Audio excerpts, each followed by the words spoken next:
That's your better sign? You're going to be holding. No. So hello BNI Pioneers, I'm Peter Ancona, and with Ancona Real Estate, next to me is the lovely and talented Sue Perez from Morgan Stanley.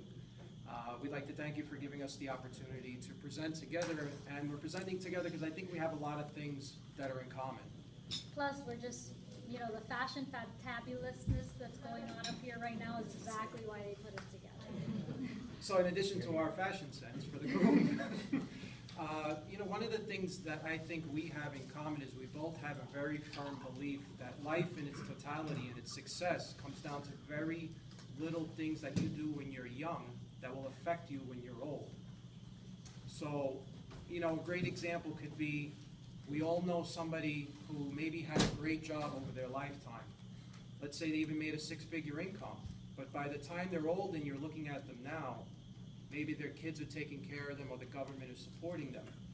And that's a real thing that's happening, and that's a real scare that most Americans don't even think about.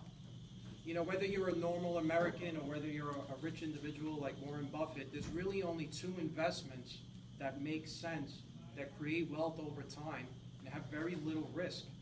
And by risk, we're both going to agree on something. If anybody comes to you and says you can make more than a 10% annual return on something, it's most likely a very risky thing where you'll lose money. The things we're going to talk about today make less than 10% per year, but you'll keep your money and you'll become wealthy over time, and you won't have to worry about your kids feeding you or putting a roof over your head or begging the government for money. So to begin with, we're going to talk about the security side, which is where Sue takes over. So, as Peter mentioned, there's really, most of our wealth is in two big ticket items, our 401ks and the property that we own. That's where most of us have the majority of our assets. And we amass these things in order to generate lifetime income so that when we retire, we get that check every month that is going to pay for all of our expenses. And if you remember from the last presentation that I did, I told you, don't bank on Social Security because that's going to give you maybe 25% of what you're actually making now. So where do you get that other 75%, that chunk of money that you need every month that you're not going to get because the government isn't going to send it to you? Well, we're going to do a little bit of an example, and I know that all of you remember this little card because you went home and you played with it and you wanted to throw up when you figured out how much money you were going to need and how much you have to put away. So we're going to do a little exercise, and today we're going to talk about just needing $62,000 a year. Doesn't sound like a lot of money, but that's the income that we need to replace. So if when we retire, we need to generate $62,000 a year, your bank account better have $1.2 million in it. If not, you ain't going to make it. So how do you do that? And you do that through saving and investing. And you save and invest in order to build your wealth so that it can then produce the income that you're going to need when you retire. And you have to protect that income, and you need to make sure that the way that you're investing is prudent. So what do? You diversify. That's what I do for you. I put together portfolios that have a little bit of everything so you don't have all of your eggs in one basket. So that you own stocks, and you own bonds, and you own annuities, and you own international positions, and your money grows at a steady pace.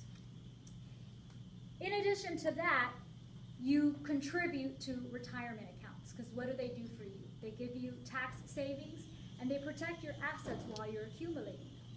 So when we talk about diversification, one of the reasons that we're both standing here together is because one of the biggest complements to the portfolios that I put together is real estate. It is a different way and an additional way for you to obtain growth and produce income in the future. So Peter's going to talk a little bit about how real estate can do that for you and help you get to that $1.2 million that you need. Thank you, Sue. So, Sue mentioned diversification and when you want to buy real estate. For me personally, I love three types of commercial real estate investments. Number one, apartment buildings. Number two, office buildings. And number three, very high traffic, single user retail buildings. So why would I love apartment buildings number one? Well, there's a very low occupancy rate. This means when you buy the building, it's usually either 90, 95, or 100% occupied. It's usually very easy to kick out a tenant if they're not paying you. You have have substantial income, additional income from parking, from laundry machines, from services that are offered to the management company, to the tenants. And if you're going through a boom period, you can convert these apartments into condos, making a hefty profit. Now, the types of returns you get on these, if you're in a low-income neighborhood, you're looking anywhere between 6 and 8% returns. If you're in a high-income neighborhood or a hot neighborhood, let's say Miami Beach, you're looking at between 4 and 6%. Now, why are the returns lower in the hot areas than the lower income areas?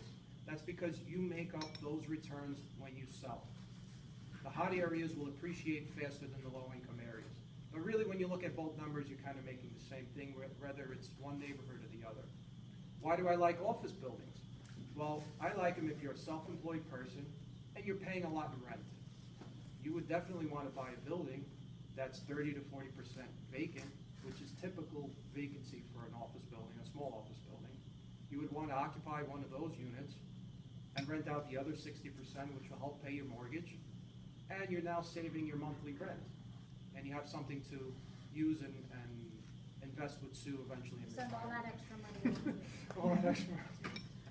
And the third thing I like is the high traffic retail single unit building. This could be, for example, Walgreens. So a lot of them are for sale. You see them all the time. They generally yield around 4 or 5% returns. Why their returns you might think are lower than the other returns I gave you is because it's simple. Every month you wake up and a check is deposited in your account. You don't have to worry about the taxes. You don't have to worry about the insurance. You don't even have to go to the property. And the great thing is your lease is 10, 20, or 30 years long, and it's guaranteed by a national tenant. So now that we've bought our buildings, we've amassed some wealth, Sue is going to teach us how, as a professional, you keep it and maintain it, and that's one thing that rich people love. So, Peter goes out, he buys you this fantastic building, you've made all this money, you've had the building for a while, you're over being a landlord, so now you want to sell it and you want to make a profit and you get this big cash check. That is when you think of me. When you have that check in your hand, me. So, basically the way that it works is you want to make sure that you're keeping as much of what you earn. And the way that you do that is there's different types of products that are going to offer you tax deferment, they're going to offer you tax-free income. That's really a good way for you to keep the money that you've made. At the end of the day, it's not about returns, it's what you earn, it's what you keep, not what you earn. So, imagine you make $14 million a year and you only pay 15% on taxes. That is your tax bracket. Sounds fantastic. You pay $2 million, you made 14. That actually happens. For those of you who are familiar with Mitt Romney, whether you like the guy or you don't, he's a genius. He averages between 14.1% to 15% in taxes and makes over $14 million a year. And he does it because his portfolio is based on things that give him capital gains, and that's how he makes his income. So, you amass your wealth, you give it to a professional like myself, and we can make you money and pay as little in taxes as possible. You can do the same thing with real estate. And I guess that's where I come into play. In real estate, we have something called a 1031 exchange. The best way I could really explain a 1031 exchange to you without sounding boring is imagine you have a used car, and that car has been good to you, and you drove it a long time, and you want to go trade in that car. You're going to go to the used car dealership, you're going to go there, you're going to make a deal, and you're going to trade it in. If you keep your same license plate number, you save on transfer taxes. In real estate, it's kind of similar too.